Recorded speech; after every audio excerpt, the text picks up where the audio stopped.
Welcome into Bengals Breakdown. I am Tom Downey. Coming up on today's show, the Tee Higgins update for you. The trade, the Steelers have interest, but Higgins has made comments. I think we're going to go with that one there. The potential best day 2 pick for the Bengals per Pro Football Focus. And a Joe Burrow injury update coming off the wrist injury. Now, if you guys have friends who are also Bengals fans, then share today's video. Or share it to your non-Bengals fans friends to explain why we don't think Higgins is going to get traded. The more shares we get, the more rapid, I should say, this channel grows. So share it, social media, text it, whatever, for me today. Let's talk Tee Higgins. First, there was this report claim from Andrew Filipponi, who I don't see many of his takes. He's a radio station guy out in Pittsburgh. I only see the bad ones, and boy, are they bad. This is the same guy who said before last year began, by the end of the year, the only guy that will be better at quarterback than Kenny Pickett is Patrick Mahomes. Yikes. Anyway, he says, per his sources, that the Steelers have had internal discussions about trading for Bengals receiver Tee Higgins. They love the player, but there's questions about acquisition cost and his next contract cost, plus the issue of the Bengals trading him in the AFC North. So allow me to translate. The Steelers have a pipe dream that's not going to happen. There's in the infinite multiverses that exist, there are actually none of them in which the Bengals say, yes, let's trade Tee Higgins, this receiver that we love, this perennial 1,000 or 1,000-yard receiver when healthy, to our biggest rival in the division. Or at least one of the biggest rivals. That AFC North, they all hate each other. No, it's not going to happen. Even if they were to trade Tee Higgins, which I don't anticipate, would never be to Pittsburgh. Frankly, it's one of those things that even if you get told that, there's no purpose in putting it out there because the reality is non-existent. NFL teams have a lot of conversations. Doesn't mean they're realistic. Now, of note, what Tee Higgins told media, including my guy Charlie Clifford, who I saw it from, at his youth camp out in Loveland, about is, do you expect to be back next year with the Bengals? Higgins said, quote, we'll see. I do anticipate it. I've grown a love for Cincinnati that I didn't think I would. Looking forward to it. Higgins knows, and the Bengals know, what the path this team is on. It's the Jesse Bates path. Higgins is asked for the trade in an effort to get the contract that he wants. And he knows the Bengals have a high asking price, and they're not going to get it met, especially if you're a division rival. It's even more expensive, probably. And he'll play on the franchise tag, pocket a cool $21 million, and maybe get tagged next year, more likely hit the open market at some point, and get, by then, what could be a $30 million per year contract, as long as he stays healthy. So Higgins' trade request was to get paid, ideally by the Bengals. And in the end, despite that trade request lingering out there, the comments here kind of lay it out. He knows it's probably not going to happen. So will Tee Higgins be with the Bengals in 2024? Y for yes, N for no. Go ahead and vote for me in the comments section right now. Let's talk draft, which is rapidly approaching. Cannot wait, by the way. From JT Sanders, or on JT Sanders, PFF saying he is the Bengals' best option on day 2 for Cincinnati. I don't know if I fully agree.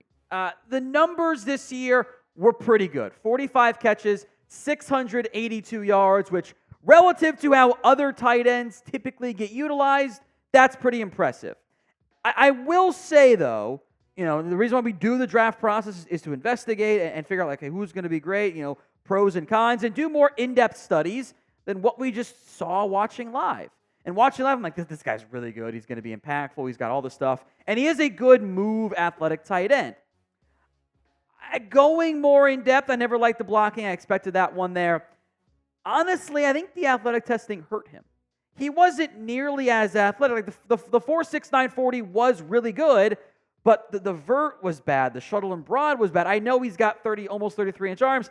8 bench press reps is not good. That is a big red flag when your whole game is kind of built on athletic ability. There was a lot of times he was in line plenty, but he was.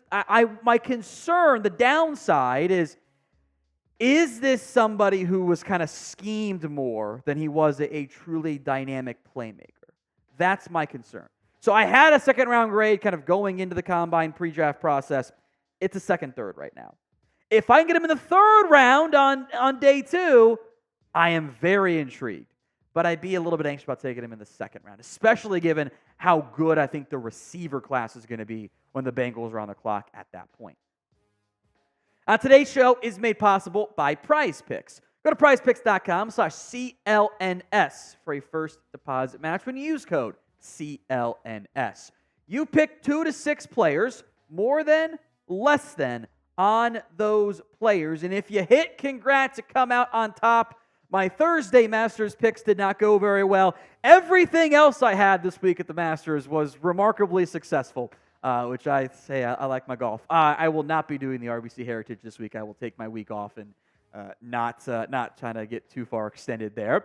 We are anxiously awaiting the NFL draft options for Prize Picks as well. They already have their season-long Prize Picks. Now, I would always advise the flex play. You are more likely to come out on top, even if your return is a little bit less than.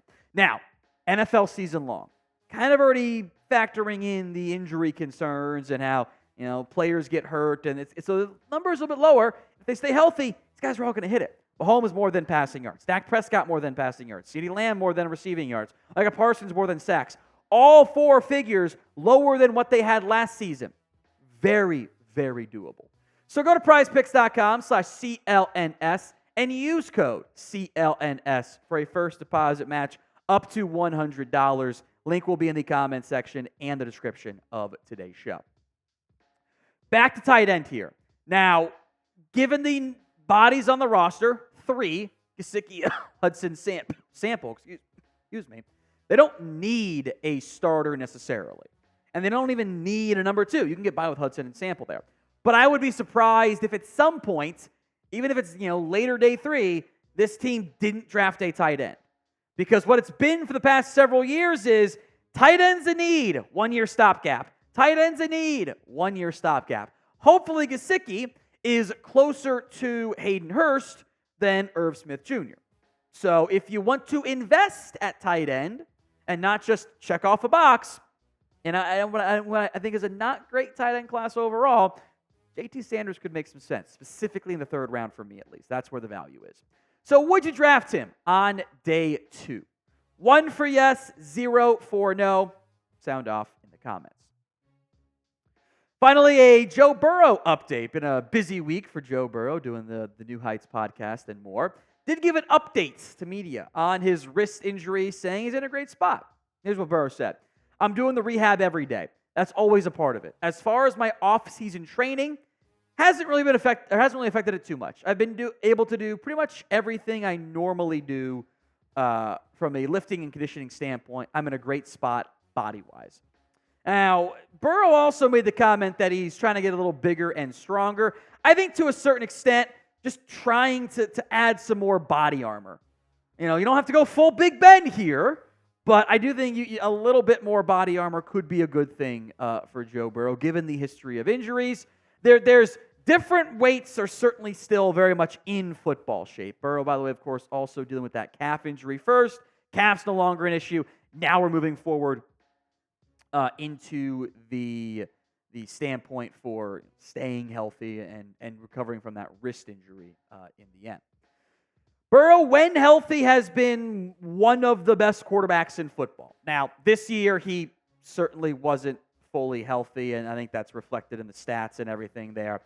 Played 16 games twice, played 10 games twice. Need to be closer to the 16-game standpoint. You get 2021, 2022, Burrow, which I think you will have this year. This team is a Super Bowl contender. No doubts about it. The injury history, though, this is frankly my biggest concern. It is the injury. There's always something, right? The bad knee injury in 2020, the pinky in 2021, a couple knee strains, MCL sprains in 2022, the calf strain this year, then he tears the wrist ligament. He hasn't really had a healthy training camp. Preseason hasn't happened for him. There was the bad luck of the appendicitis, the season lingering long calf strain for Joe Burrow.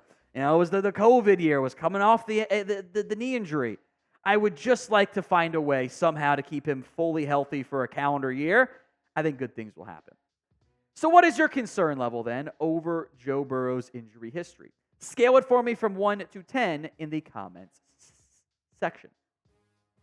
Reminder, folks, if you haven't already, hit that sub button, youtube.com/BengalsTV for more free Bengals videos.